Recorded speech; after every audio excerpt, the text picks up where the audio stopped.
የኢትዮጵያ ሕዝብ ቁጥር መጨመርና የኢኮኖሚው እድገት የራሷ የሆነ የባህር በር እንዲኖራት የሚያስገድድበት ምዕራፍ ላይ ደርሷል። ይህ ጉዳይ ከዚህ ቀደም በዝምታ ይታለፍ የነበረ ቢሆንም አሁን ላይ ግን የዓለም አቀፉ ማህበረሰብና የቀጠናው ሀገራትም ትኩረት እንዲሰጡት በማድረግ ረገድ ትልቅ ስኬት ተመዝግቧል። በዚህም የተነሳ በሰላማዊ ድርድርና በጋራ ጥቅም ላይ የተመሰረተ የኢኮኖሚ ትብብር አማራጮችን በመፈለግ ላይ ትገኛለች። ወደዛ የመመለስ ፍላጎት መብት፣ ህጋዊ መብትም ተፈጥሯዊ መብትም ተፈጥሮ ያቀማመጥ መብትም እንዳላት ከማስረዳትና መመለስ እንዳለባትም መመለስ እንዳለብንም ከመግለጽ አልፈን ወደ አቋም ደረጃ ደርሰናል። ዛሬ የኔ ነው ይገባኛል የሚል አጀንዳም አንስተን ብቻም ሳንቆም ህዝባችንን አስተባብረን የተቆጡ መንፈሶችን አረጋግተን ወደ ዋናው ጤናማ ጉዞ ላይ መጀመር መቻላችን የዚህ መንግስት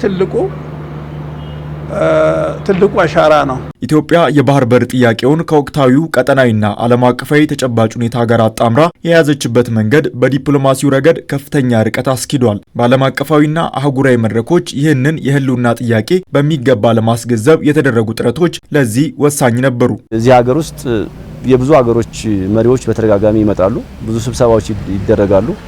በዚህ ጎን ለጎን ደግሞ ዲፕሎማሲው የኢትዮጵያን ጥያቄዎች ለማስረዳት ሲጥር ቆይቷል፣ ሲሞክር ቆይቷል። በማስረዳት መካከል ደግሞ የጥያቄያችን ቅቡልነት እየሰፋና አንገብጋቢነቱንም እየሰፋና እየጠነከረ እንደሆነ ለማስገንዘብ ተሞክሯል። አልፎ ተርፎ በተለያዩ አጋጣሚዎች በቀጠናውም ይሁን በአህጉራዊ በዓለም አቀፍ መድረኮች ጭምር በተለያዩ መድረኮች ላይ መሪዎቻችን በአካል እየተገኙ መልእክተኛም እየላኩ ራሳቸውም እየተገኙ ይሄ አጀንዳ የኢትዮጵያ የህልውና ጉዳይ ነው፣ ኢትዮጵያንና ቀይ ባህርን መለየት አትችሉትም፣ ታሪክ እንደዚህ አይለንም የሚለውን ይሄንን ተጨባጭ እውነተኛ ሳይንሳዊ የሆነ አጀንዳ ማሳመን መቻል ከፍታውን አሳየን ማለት ነው። አሁን የባህር በር ጥያቄውን ለመመለስ የሚያስችሉ ተግባራዊ እርምጃዎች ሂደቱን ወደ አዲስ ምዕራፍ አድርሰውታል። አሁን የሚጠበቁት ሁለት ጉዳዮች ናቸው ይላሉ ምሁራን። የሚጠበቀው ሁለት ነገር ይመስለኛል።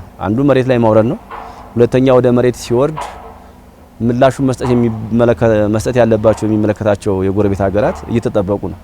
የሚጠበቁት ደግሞ ያው በፖለቲካና በዲፕሎማሲ ሂሳብ ነው። ብዙ ስራ የቀረው ከኛ ሳይሆን ከጥያቄያችንን መመለስ ካለባቸው ሀገሮች ይመስለኛል። ከዚህ በኋላ የመጀመሪያው የጊዜ ሰሌዳ መቼ፣ ሁለተኛ እንዴትና በምን ሁኔታ በምን አይነት መንገድ በየትኛው የተሻለ አማራጭ በእጃችን ይገባል የሚሉት እነዚህ ይመስለኛል ከሞላ ጎደል አንኳር ሁለት ጥያቄዎች ይቀሩናል እንጂ ወይም እሱ የተሰራ ነው እንጂ ጉዳዩ ያለቀለት እየተዘጋጀን ያለንበት ጉዳይ ነው። ኢትዮጵያ የባህር ኃይሏን በ2011 ዓ.ም መልሳ አቋቁማለች። በሰው ኃይልን በማጠናከር ለማይቀረው የትውልድ ጥያቄ ምላሽ ራሷን አዘጋጅታለች። የባህር ኃይሎቻችን ኦሬዲ ከሰለጠኑ ውሎ አድረዋል። የኃይል መርከቦቻችን በእጃችን የሚገኝ ነው። የባህር ኃይል አቋቋም ነው ጣናና ቢሾፍቱ ልናስቀምጠው ሳይሆን ቀይ ባህር ልንገባ።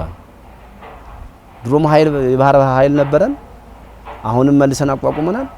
ድሮም ቀይ ባህር ግዛታችን ነበር፣ አሁንም እዛ እንመለስ ነው ጥያቄያችን። ግልጽ ነው።